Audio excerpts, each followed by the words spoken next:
La Constitution de la République démocratique du Congo totalise déjà 20 ans depuis sa promulgation en 2006.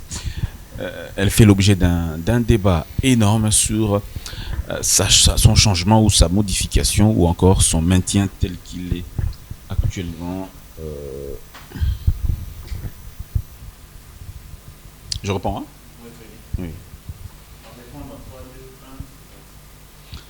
La Constitution de la République démocratique du Congo totalise 20 ans. À cette occasion, les débats vont dans tous les sens entre deux écoles, deux partisans, ceux du maintien et ceux du changement total de la Constitution. Et même un député a dit qu'il faut la réécrire, il faut une réécriture de la Constitution. Ça, c'est le premier sujet. Le deuxième sujet, mesdames et messieurs, c'est le décès de M. Willy Ngoma. Quelles leçons tirer? Quelles conséquences après cela? On va se poser des questions. Sur le terrain, les combats s'intensifient, les positions de l'AFC M23 sont lourdement attaquées, l'ennemi semble en faiblesse. Mesdames et messieurs, nous parlons également de la proposition de la formation politique, l'entente républicaine, qui a fait des propositions sur la sortie de crise. On va également en parler parce que nous avons sur ce plateau son porte-parole. Mesdames et messieurs, en face de nous, M. Fillon Ndondoboni, président du parti Orange, membre de l'Union sacrée de la Nation, et également porte-parole de la nouvelle plateforme, l'entente républicaine.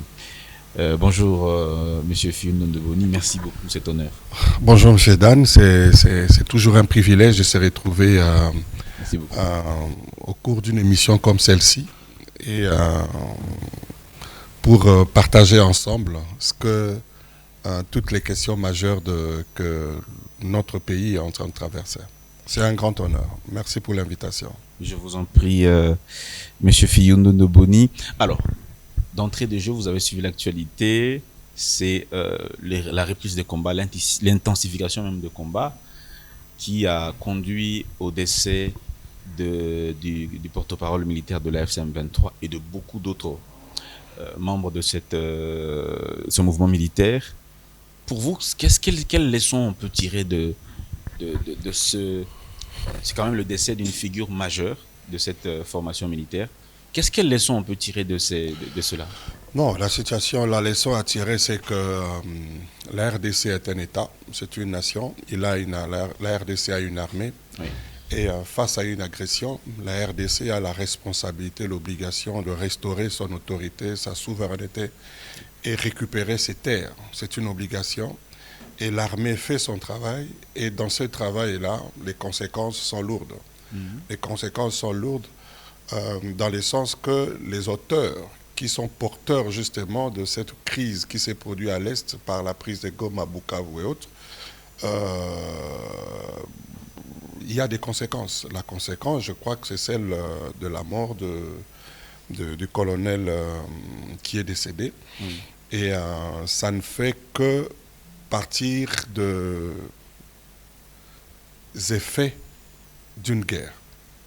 Parce qu'ici, l'armée a la mission de protéger la population, de sécuriser, protéger les territoires nationaux. Et dans le cadre de sa mission, il doit réagir, il doit défendre, il doit protéger. Et si en face, il y a des personnes qui sont auteurs de la situation qui est nôtre aujourd'hui, ils sont en face, c'est tout à fait normal, la conséquence soit celle-là. Donc, c'est dommage que de telles personnes meurent dans ces conditions. De la même manière, je dirais, ça a été dommage que ces personnes soient auteurs de plusieurs décès à l'Est, à Bukavu comme à Goma. Vous savez que la prise de Goma a été... il y a eu un carnage, il y a eu plus de 3000 morts à la prise de Goma. Donc, ces personnes qui sont parties ont la même qualité de vie, ont le même droit de vie que ceux qui sont partis actuellement. Donc vous comprenez que oui. Mais la conséquence peut être laquelle, déjà sur le terrain? Non, sur le terrain, il y a une réalité. Dans la guerre, quand une autorité militaire c'est un commandement qui est tombé.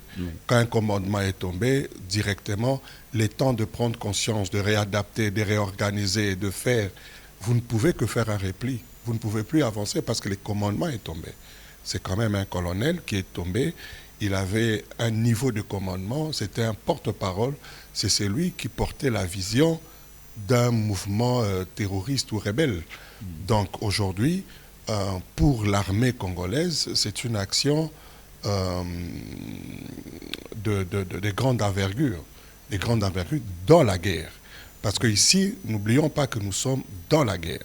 Et nous, en tant que nation, nous sommes dans une position de légitime défense. Nous sommes dans une position où nous nous sécurisons parce qu'on a été agressé. Donc nous réagissons. Et cette situation, cette réalité s'est produite sur nos terres parce qu'il y a eu de rebelles, des étrangers qui sont entrés chez nous. Donc nous sommes dans une position de légitime défense. Donc, félicitations à nos forces armées. Mais il y a eu beaucoup de cessez-le-feu qui ont été signés. Le dernier en date, c'est celui proposé par l'Angola, qui devait entrer en vigueur le 18 février dernier, qui malheureusement n'a pas été respecté parce que les combats sont en cours en ce moment même où nous parlons. Il y a eu des cessez-le-feu signés, notamment après la signature de l'accord de Washington, signés après les engagements pris à Doha. Ça fait plusieurs cessez-le-feu qui ne sont pas respectés. Mais les différents cessez-le-feu, si on doit se le dire, mais c'est qui est à la base de violation de cessez-le-feu, n'est-ce pas? C'est la partie adverse, pour ne pas citer leur nom, c'est la partie adverse qui sont responsables de plusieurs violations de cessez-le-feu. L'armée congolaise, la partie congolaise a toujours respecté. Mais quand vous devez respecter et que ce respect-là s'est fait sur vos terres, sur votre territoire, les comportements et autres, donc il faut effectivement qu'il y ait arrêt. Mais quand vous constituez un danger, une menace pour la suite, mais le pays doit réagir. Et ça, c'est le rôle de l'armée.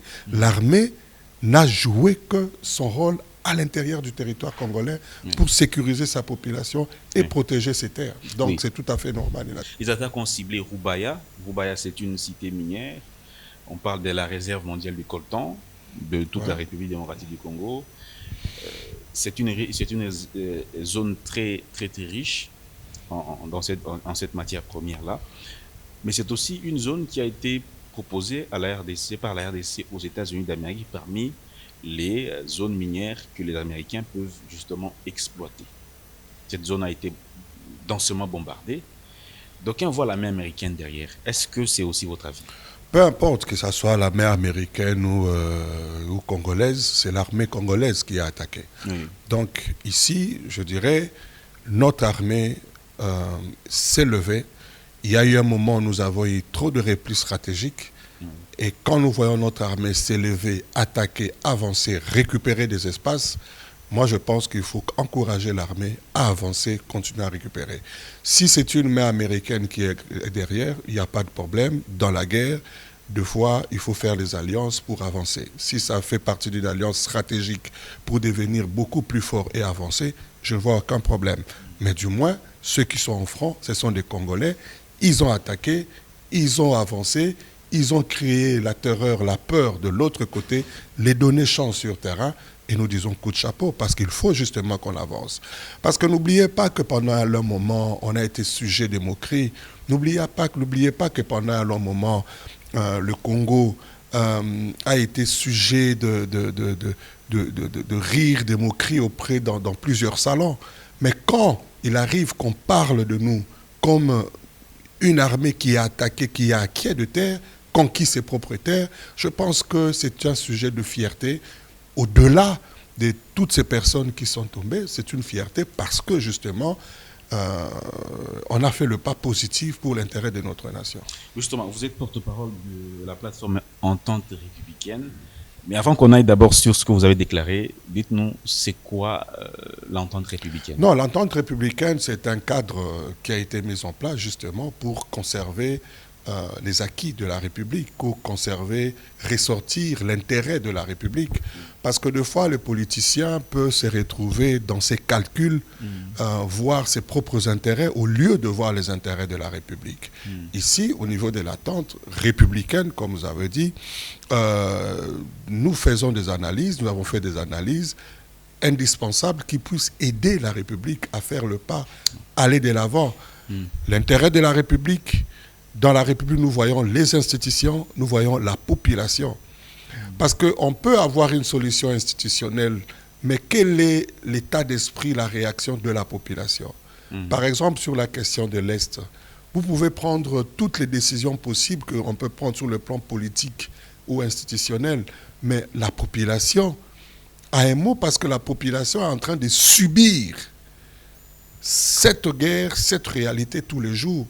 Mais si parmi vos résolutions que vous prenez, par exemple, et ceux qui ont été des tueurs hier convoyés, et ces gens-là deviennent des dirigeants aujourd'hui, c'est vrai, politiquement, il y a une solution, mais dans l'intégration de ces personnes dans la communauté ou l'implication de la population en face de toutes ces personnes qui ont été des meurtriers change. Parce qu'ils vont se retrouver en face de leurs tueurs qui sont en train de le diriger. Vous comprenez? Donc, tout ça, ce sont de réalités. Et ce qui fait que dans la proposition de solutions, il faut tenir compte de tous ces paramètres. Parce que la vie, une guerre a des conséquences multiples.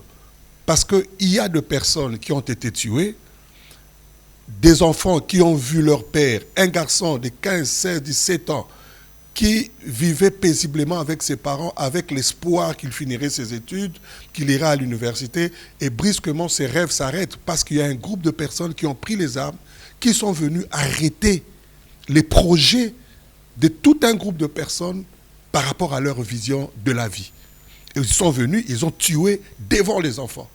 Vous pensez que cet enfant-là, quand vous allez prendre toutes vos décisions politiques, et que cet enfant-là, vous ne résolvez pas son problème avec la torture morale, psychologique qu'il a subie, l'assassinat de ses parents, vous résolverez les problèmes? Non. Parce que cet enfant grandira toujours avec un esprit de vengeance. Mais si vous ne réglez pas cette question-là, la vengeance restera, et un jour, il finira par poser un acte vis-à-vis de tiers, qui est lié justement à la non-gestion de ces problèmes. Voilà pourquoi dans la résolution des problèmes, on a parlé du rôle de la justice, l'implication de la justice justement. Parce qu'il faut que le problème, d'une manière globale, soit géré. Non pas seulement que les gens se disent « je veux me retrouver dans un cadre de discussion et tout ce que j'ai posé comme acte va s'effacer, va s'annuler ». Non, monsieur. Ça ne se fasse pas si facilement comme ça. Si hier, ça s'est effacé, aujourd'hui, les choses ne doivent pas s'effacer si facilement comme ça. Il faudra que demain, ceux qui font le choix d'aller sur cette direction, servent de leçon pour ceux qui auront encore l'intention de venir demain et se disent « nous ne le ferons plus ». Parce qu'il y a des exemples des sanctions qui se sont produites bien avant. La justice peut avoir lieu à quel moment? Puisque vous proposez également un dialogue. La justice avant le dialogue ou pendant ou après le dialogue? Non, c'est-à-dire la justice peut se faire après le dialogue parce que le procureur peut se saisir des dossiers. Il y a eu des personnes qui ont été qui ont posé des actes dans la rébellion, qui ont été arrêtés après Sun City. Mais certains proposent qu'on puisse les amnistier d'abord, ou les gracier avant qu'ils ne prennent part à toute forme de dialogue. Amnistie, s'il faut chercher à obtenir le pardon, c'est maintenant qu'il faut le faire. Et voilà pourquoi le chef de l'État a dit que les dialogues inclusifs, oui, mais pas avec les gens qui ont touché le sang. Mais c'est contraire à ce que vous avez dit dans la déclaration de l'entente républicaine. Vous avez dit, tirant les leçons du passé, l'entente républicaine propose le dialogue militaire et politique. Mais justement, il faut séparer. En deux volets. Oui, en deux volets. Les dialogues militaires, c'est un dialogue avec des personnes qui ont pris les armes. C'est-à-dire, là, on étudie la réalité et les comportements des personnes qui ont touché aux armes. Parce que le dialogue politique, ça concerne les personnes qui n'ont pas touché les armes. La première phase. Les personnes qui n'ont pas touché les armes. Du reste, cette deuxième dimension de ceux qui ont touché les armes, c'est la discussion qui s'est faite déjà à Doha. C'est la discussion qui se fait déjà à Doha. Vous avez dit qu'il faut que les Ouazalendo également prennent part. Oui, c'est une réalité. Parce que le Ouazalendo, là, c'est une structure en réalité informelle qui existe. Qui est soutenue par le gouvernement. Il n'y a pas de problème. Mais il faut que cette structure soit intégrée dans un mécanisme régalien officiel de la République. Parce qu'on doit parler de l'armée nationale. On ne doit pas parler de l'armée nationale non, c'est l'armée nationale. Au sein de l'armée nationale, il y a des forces qui peuvent exister. Les Ouazalendo peuvent être, par exemple, une force, je ne sais pas, spéciale destinée à. Ça peut arriver parce qu'au sein de l'armée, l'armée a la possibilité de créer ces différentes forces par rapport à ses ambitions. Ça peut arriver. Mais toutes ces questions doivent être discutées où? Justement dans ces cadres. Et de personnes qui se sont rébellées. Toi, tu étais capitaine, tu étais colonel. Pourquoi est-ce que tu as pris la décision de te rebeller contre ton général? Parce qu'il y a la discipline dans l'armée. C'est toutes ces choses qui doivent être réglées. Voilà pourquoi nous avons dit qu'il fallait séparer les deux cas. Mais ceux qui ont la main, le sang sur leurs mains, s'ils ont une forte influence, on fait comment? Ou s'ils sont les leaders d'opinion? Je prends l'exemple de Sultani Makenga, par exemple, qui est un récidiviste aujourd'hui. Il est accusé de beaucoup de crimes. Il est aujourd'hui dans la FCM 23. On fait comment? Non, écoute, voilà pourquoi il y a deux actions. Le dialogue, oui, mais l'armée continue à faire son travail. L'armée continue à faire son travail. Parce que n'oublions pas que nous sommes une république. Non, l'armée continue de combattre. Oui, l'armée va continuer à combattre. Vous pensez que l'armée va arrêter de combattre? Mais ça sert à quoi de discuter avec ceux qui ont pris les armes? Non, la discussion, c'est pour... La discussion, on est plus fort dans la discussion si également l'adversaire se rend compte que tu es plus fort sur terrain. Vous comprenez? Donc, l'armée va continuer à protéger les territoires congolais. L'armée ne va pas s'arrêter. Mais les médiateurs posent d'abord comme condition le cessez-le-feu. Oui, mais le cessez-le-feu, oui, mais en protégeant. Le cessez-le-feu en protégeant. Le cessez-le-feu en protégeant. Vous voulez qu'on fasse le cessez-le-feu sans protéger? On cesse, on arrête, mais on protège. Si on sent un mouvement suspect, l'armée réagit. L'armée ne va pas arrêter. Vous savez, cette histoire de guerre au Congo devrait s'arrêter. Les gens devraient se dire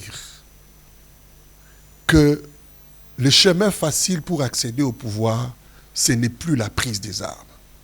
Les gens devraient se le dire. Sinon, c'est toute la population et tous les différents acteurs politiques qui traversent aussi des moments difficiles, qui peuvent craquer, aller aussi faire la même chose. S'ils ne le font pas, ce n'est pas parce qu'ils sont plus faibles que les autres.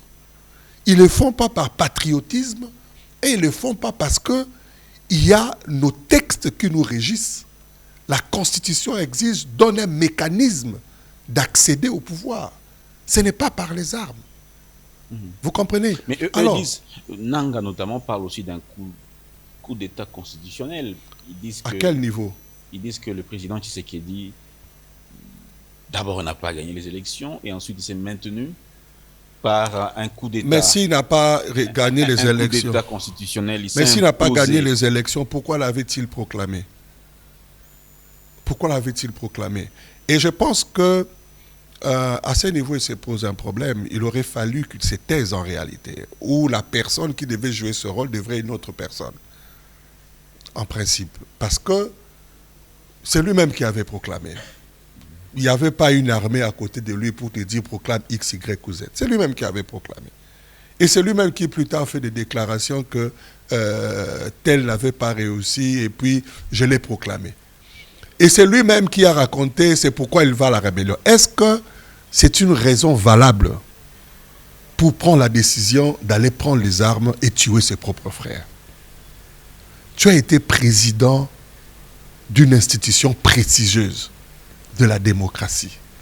Tu quittes cette institution, tu fais une courbure, un virement à 180 degrés pour aller à l'extrémité, même pas la dictature, mais la rébellion. De la démocratie, du démocrate au rebelle. Est-ce que vous trouvez ça normal? Il y a un problème. Il y a un problème. Et pourtant, aujourd'hui, ces messieurs-là pouvaient se retrouver comme une réserve stratégique, pas seulement pour la nation, mais pour le monde. Parce qu'il a été l'auteur d'une alternance importante d'Afrique centrale. Oui, mais en proposant le dialogue militaire et le dialogue politique, à quoi vous vous attendez exactement? Non, d'abord séparer les choses, parce que la réflexion militaire et la réception civile n'est pas la même chose. Qui est censé piloter ces deux processus? Non, mais la Cinco non, ça c'est une autre paire de manches. Aujourd'hui, le chef de l'État s'est engagé dans un processus. Il y a l'Angola qui est entré en jeu. Nous avons fait une proposition. Au stade actuel, nous ne sommes plus dans les questions de qui va le faire. Le président angolais est en train de faire des consultations au stade actuel pour ressortir une feuille de route qui va faire assez que les choses avancent. Si nous sommes consultés quant à ce, on fera les propositions et lui fera une synthèse globale pour donner les orientations générales pour l'intérêt de la République. Et ces orientations seront validées par le chef de l'État. Vous comprenez? Donc, au stade actuel, c'est prématuré de répondre de qui, comment et où. C'est vrai, il y a la question du format, il y a la question du contenu, il y a la question de ceux qui prendront part. Il y a toutes ces questions. Chaque secteur devrait donner ses points de vue. C'est vrai, c'est une réalité. Mais au stade actuel, je pense que ce dont il est important, c'est attendre la conclusion finale qui serait la proposition qui viendrait du président angolais. Alors, quel peut être l'avenir notamment de Joseph Kabila, de Corneille Nangaa ou de tous ces acteurs politiques qui ont décidé d'intégrer l'équipe Balanki, par exemple, bien qu'il a dit qu'il n'est pas dedans? Mais déjà, le fait de s'afficher avec eux là-bas, ça pose problème. Non. L'avenir, c'est quoi de toutes ces personnes? L'avenir de toutes ces personnes dépend d'elles-mêmes aujourd'hui. Leur comportement, leur attitude, leur décision aujourd'hui. Mais elles sont condamnées. Pour certains, elles sont condamnées. Oui, c'est pourquoi je dis que ça dépend de leur comportement aujourd'hui. C'est vrai, ils sont condamnés, mais aujourd'hui, le chef de l'État a la clé aujourd'hui de dire j'amnistie, mesure de grâce, X, Y ou Z personnes. Il peut le faire. Mais tout va dépendre du comportement des uns et des autres. Aujourd'hui, si la personne X lève l'option de dire qu'en tout cas, ces histoires, moi, j'arrête. Je regrette ce que je fais, je rentre au pays. C'est vrai, tu pourrais être sanctionné par la justice. On dit déjà que même, on dit, il y a un adage qui est une faute à moitié et une faute avouée à moitié pardonnée. Il y a un adage qui dit comme ça. Il y a aussi la réalité, le fait que tu fasses le pas du pardon, tu prends l'initiative de la réconciliation et des demandes du pardon. Mais s'ils imposent alors, s'ils imposent. Ils imposent quoi? Ils imposent leur volonté. Ils disent, nous, pour prendre part à ce dialogue, voici les conditions. Si vous ne respectez pas ces conditions... Non, au stade actuel, c'est difficile qu'ils aillent dans les conditions d'imposer leurs conditions. Mais ils occupent une partie du pays. Non, mais écoute, la partie du pays qu'ils occupent sera récupérée, papa. Ne t'en fais pas. Cette partie du pays sera récupérée. Vous comprenez? Cette partie du pays sera récupérée. Si la question, ça sera récupéré. Mais la nécessité du dialogue, c'est pour réfléchir, bâtir la cohésion, de manière à ce que plus jamais ce genre de comportement n'arrive. On met des garde-fous pour que plus jamais ce genre de comportement arrive. Ça, c'est une option, la vision globale. Mais il y a une autre réalité avant tout ça. Le dialogue qui fasse à ce qu'un bloc se constitue pour résister face à ceux qui nous attaquent. Vous comprenez? Parce qu'aujourd'hui, la guerre de l'Est ne devrait pas demeurer ou rester les problèmes du président de la République, Félix-Antoine Tshisekedi. Ça devrait être la question de toute la République. De toute la République derrière le garant de l'unité nationale pour faire sortir l'ennemi dehors. Vous comprenez? Mais aujourd'hui, si ce dialogue s'organise ou se convoque, il devra se tenir dans quelle ville, par exemple? Est-ce qu'à Kinshasa ou vous proposez que ce soit à l'étranger? L'idéal, c'est que ce dialogue se fasse à Kinshasa. Vous comprenez? Oui. Le dialogue se fasse à Kinshasa parce que il faut éviter que l'impression se dégage dans le sens que, bon, on vous invite, vous êtes assis quelque part et des personnes vous disent comment vous devez vous comporter. Nous sommes un État souverain, nous sommes un pays respectueux, nous allons vers la voie du développement. Il faudra que nous puissions conserver quand même notre souveraineté, notre autonomie, notre personnalité à ce niveau. C'est pourquoi je dis, l'idéal est que ça se fasse à Kinshasa et que nos institutions soient impliquées dans la gestion de ces dialogues. L'idéal est celui-là. Mais quand on veut la paix, quand on veut l'intérêt général, on écoute les uns et les autres. On les écoute. Et à un certain moment, on s'est dit que, bon, pour l'intérêt général, je concède. Parce que nous sommes dans une situation où on doit avoir tout le monde. Vous comprenez? Mais je dis, l'idéal est que ça se fasse à Kinshasa. Parce que toutes ces personnes qui se réclament des Congolais, en principe, ils ne devaient pas avoir peur de revenir ici à Kinshasa. Parce qu'ils sont des Congolais. Ils ne devraient pas avoir peur. Et je pense que tu seras d'accord avec moi que Kinshasa ou la RDC est parmi les rares pays d'Afrique qui au moins a une certaine liberté de comportement, d'agir. Parmi les rares. D'accord. Toujours dans les mécanismes de résolution de la crise, le président américain le répète à qui veut l'entendre. Après la signature de Washington, il dit qu'il a mis fin à la guerre entre la RDC et le Rwanda. Quelle est votre réaction? Non, vous savez, la fin de la guerre, c'est un processus. Oui, mais lui, il l'a dit plusieurs fois depuis le mois de juin. Quand il y a oui, mais c'est un processus. C'est un processus. Vous savez,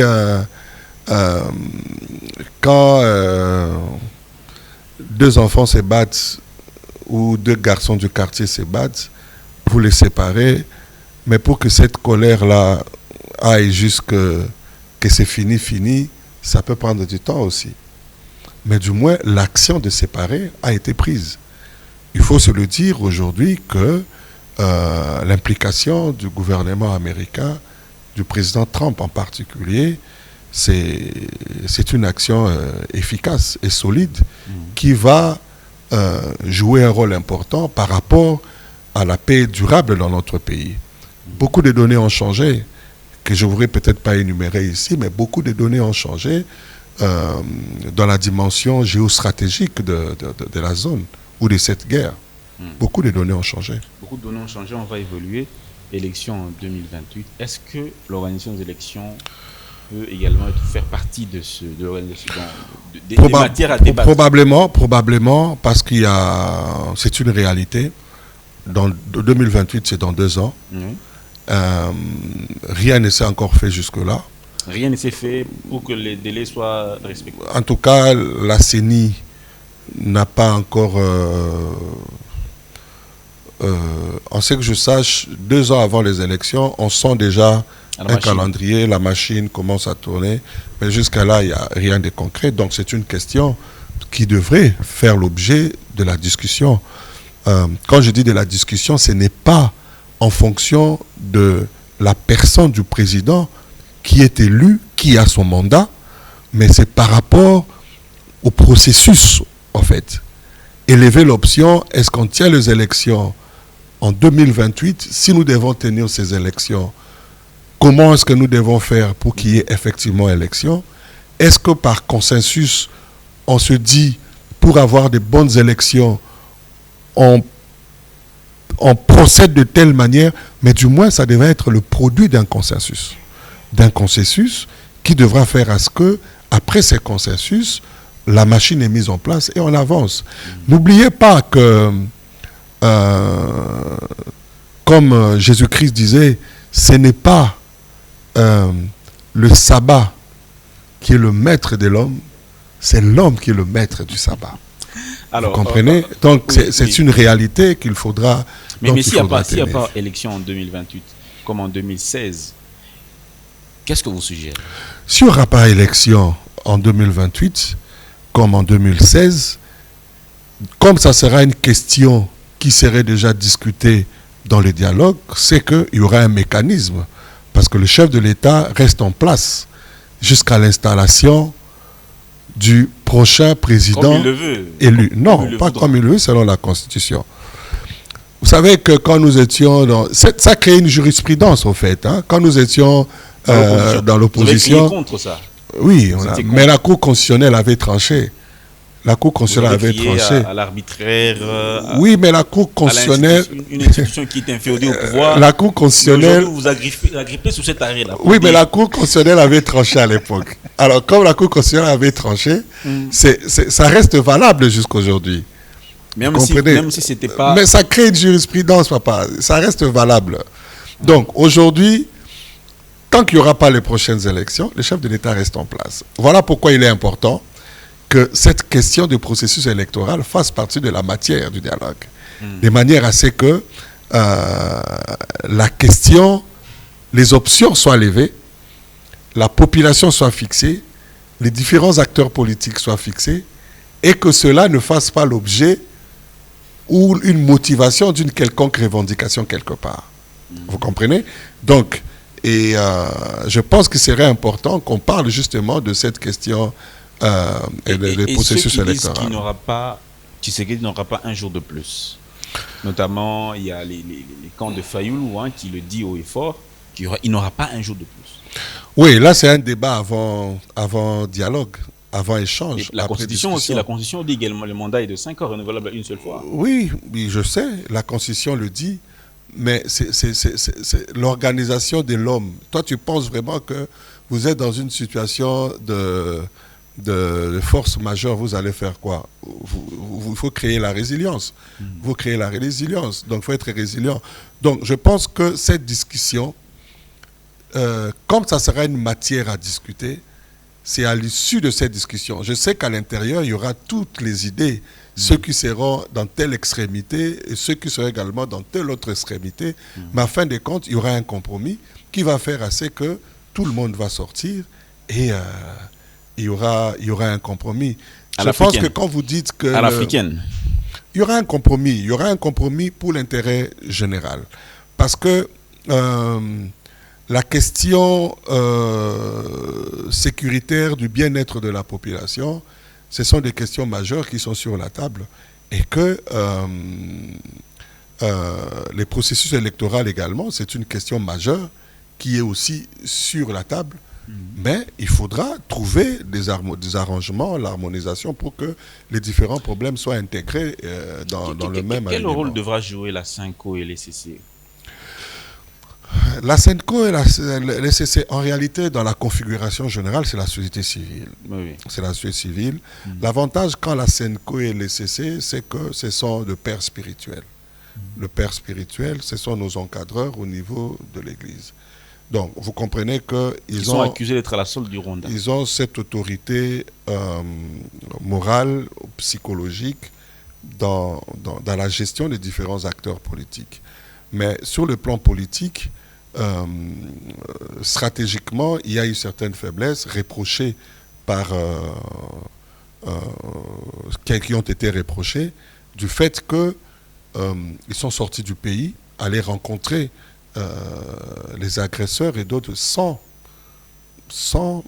une autorisation préalable ou présentation. En fait, il y a des choses qui leur sont reprochées. Qui restent vraies. Oui, il y a des choses qui leur sont reprochées parce que quand c'est au niveau du chef de l'État, c'est que toutes les vérifications ont été faites et que ça s'avérerait vrai. Donc, je ne peux pas aller à l'encontre de ce que le chef de l'État a déclaré. Vous comprenez? Donc, il y a des observations qui leur ont été faites.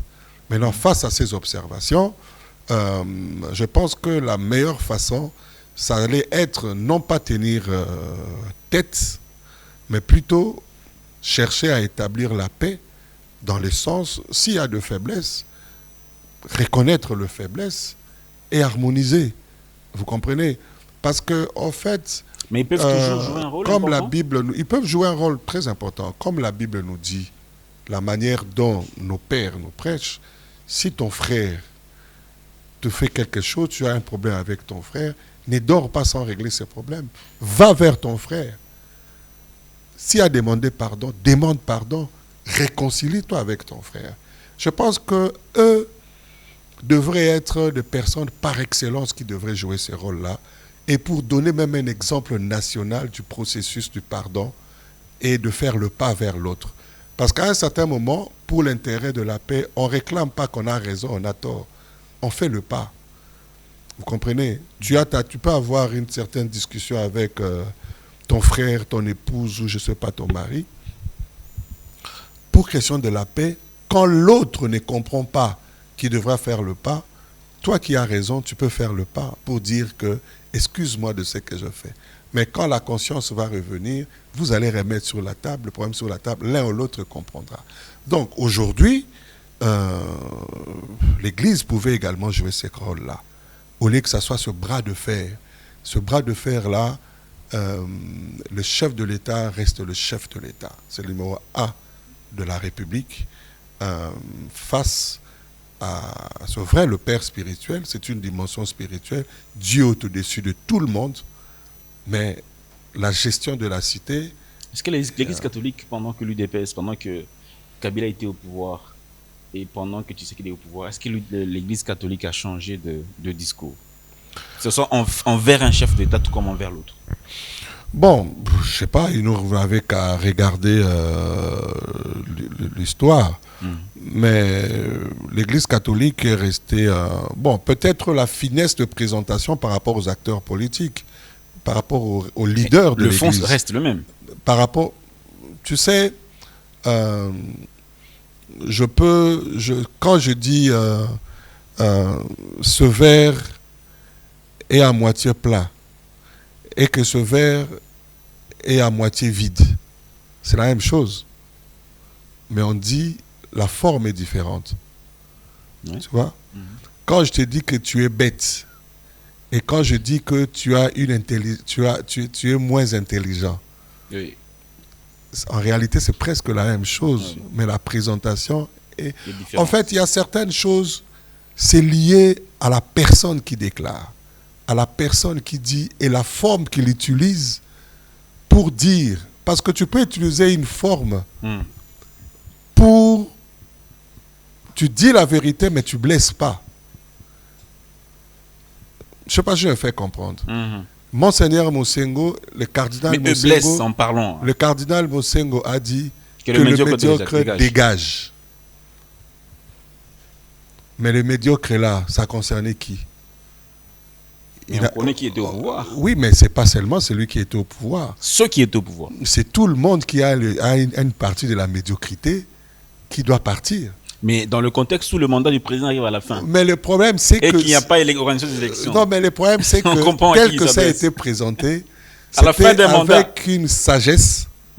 C'était avec une sagesse. Et qu'avec cette sagesse-là, il y avait du mal à l'indexer. Mais vous imaginez le monseigneur Ambovo dire aujourd'hui la même chose? Combien d'attaques il va subir? Le monseigneur Ekofo, qui est aujourd'hui à l'étranger, a dit devant tout le monde, aucun centimètre carré de notre pays sera pris par le pays agresseur, le Rwanda. Même si ça se prenait, rassurez-vous que nos enfants ou nos petits-enfants ou arrière-petits-enfants récupéreront ces centimètres carrés. Il a dit, devant toutes les autorités de l'époque qui étaient là. Mais il s'est retrouvé, il est aujourd'hui en exil. Vous comprenez? Donc, c'est pour dire que, à un certain moment, le dire ou la manière de présenter joue un rôle important. Nous sommes, il y a l'Église, nous sommes des laïcs, mais moi je suis un enfant de l'Église. J'ai vécu à l'Église, j'ai grandi à l'Église, je connais l'Église. Ce sont les hommes qui dirigent l'Église. Les uns sont sous la conduite du Saint-Esprit, d'autres non. Donc vous comprenez qu'on se retrouve à un certain moment dans une certaine cacophonie. Mais pour trancher tout ça, Christ lui-même a dit à César ce qui est à César, à Dieu ce qui est à Dieu. Ce qui est à Dieu. Donc l'autorité de César doit être respectée et le mécanisme des procédés par rapport au César devrait également être respecté. D'accord. On va avancer, on est en train d'aller lentement, mais vers la fin. Parlons d'un sujet qui passionne les débats en ce moment, c'est la Constitution qui vient d'atteindre 20 ans d'existence depuis son entrée en vigueur. Qu'est-ce qu'il faudra? Quel est votre point de vue sur ceux qui pensent qu'il faudra réécrire cette Constitution et qu'elle n'est pas bonne pour nous, et ceux qui disent que c'est la meilleure Constitution, que nous devrons absolument la garder? Quel est votre avis par rapport à ça? Bon, dire que la Constitution n'est pas bonne pour nous, je pense que on est extrémiste. Cette Constitution, quand même, nous a permis aujourd'hui d'avoir plusieurs cycles électoraux, même si on peut critiquer les processus électoraux, les comportements des élections, mais on est quand même parmi les rares pays aujourd'hui qui avons réussi à avoir d'abord une alternance telle qu'on a eu aujourd'hui, et qu'on ait ces cycles électoraux d'une manière répétée. Mais le chef de l'État disait que cette constitution n'est pas bonne, n'est pas une constitution faite par les Congolais, qui a eu un plan... Peu importe, mais du moins, ne fût-ce que, étant donné que ça a été adopté par référendum par notre peuple, la constitution est là. Mais la constitution en question peut avoir de faiblesses. De faiblesses sur lesquelles il faut maintenant regarder d'une manière posée et se dire, devrons-nous toucher maintenant, demain ou après-demain ces faiblesses? Mais votre avis par rapport à ça? Pardon? Oui, justement, je veux réagir. Oui. Aujourd'hui, la question de la réforme constitutionnelle est indispensable. Mais les grands problèmes qui se posent, c'est quand, par qui et comment. La plupart de personnes ont peur que la révision constitutionnelle se fasse aujourd'hui. Non pas parce que ce n'est pas nécessaire, mais c'est tout simplement parce que c'est dit, si on touche aujourd'hui et qu'on lève l'option d'aller vers la 4e République, tout va reprendre à zéro et que le chef de l'État peut avoir la possibilité de revenir au pouvoir, c'est-à-dire avoir encore d'autres mandats. Mais il y a une réflexion. Si nous ne le faisons pas aujourd'hui, et on le fait demain, ou après-demain, c'est lui qui sera là demain qui portera ces projets-là, sera dans la même situation. Donc, à un certain moment, il faudra qu'une option soit levée de sacrifice pour dire que quand cela se fera, le bénéficiaire ou la personne, la période par laquelle la chose se fera, c'est lui qui sera président, bénéficiera de cette opportunité. Il faut qu'on se le dise. C'est une opportunité. De cette possibilité, parce que tout va s'annuler. Ça serait une opportunité pour cette personne-là. Est-ce qu'on est vraiment obligé? Non, moi je vais donner certains éléments. Allez-y. Je le dis d'une manière objective. Objective sans influence quelconque. Oui. Je parle du premier point. Je parle d'abord du contexte. Oui. Les contextes dans lesquels a été élaborée notre Constitution, c'était contexte où le pays était divisé. Il y avait plusieurs forces. En tout cas, une petite partie était restée gérée par les gouvernements. Il y avait RCD, MLC, toutes ces forces-là qui avaient pris des armes. On s'est retrouvés pour trouver un compromis à Sun City. Et dans ces compromis, dans cette réflexion, chacun avait ses arrière-pensées pour protéger ses intérêts non vus, de manière à ce qu'il puisse garantir son avenir politique. Aujourd'hui, nous ne sommes plus dans les contextes de la guerre. Nous sommes dans les contextes de la démocratie, de l'alternance de l'état de droit. Mais avant qu'on ne puisse arriver à cette constitution, nous avions une constitution de transition de 2003. Oui, mais peu importe, mais on était dans un mécanisme de 1+4. C'est-à-dire les différents leaders là représentaient un certain positionnement de la guerre. À part la société civile ou l'opposition qui était non armée, qui avait une vice-présidence. Mais tout le reste, et le gouvernement, mais tout le reste, il y avait représenté une tendance de la guerre. Ça reste le même contexte. Aujourd'hui, dans les contextes dans lesquels nous sommes, est-ce que les intérêts, c'est le même? Est-ce que la réalité qui est nôtre s'intègre dans ces contextes-là? C'est une question à réfléchir. C'est une réflexion. Donc, face à cela, les gens peuvent s'asseoir et réfléchir. Deuxième chose, il y a certaines dispositions constitutionnelles qui sont ambiguës. Tel que Je prends par exemple l'article 217 de la Constitution où l'on parle que la République a les droits de signer des accords avec tel, et quand il le fait, il cède une partie de sa souveraineté. Ça fait un débat à un moment ici. Oui, mais beaucoup de constitutionnalistes ont dit que c'est une disposition qui se retrouve dans beaucoup de constitutions. Oui, mais dans beaucoup de constitutions, c'est vrai. Oui. Mais il faudra clarifier aujourd'hui, pendant que les personnes qui ont été à la base de cet article sont encore en vie.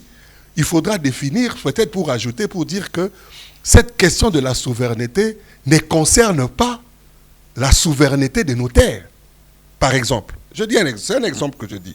Parce que sinon, demain, le même débat va reprendre et ça va fragiliser notre Constitution. Je prends par exemple l'article 5 de la Constitution, où l'on parle de la souveraineté d'une manière générale.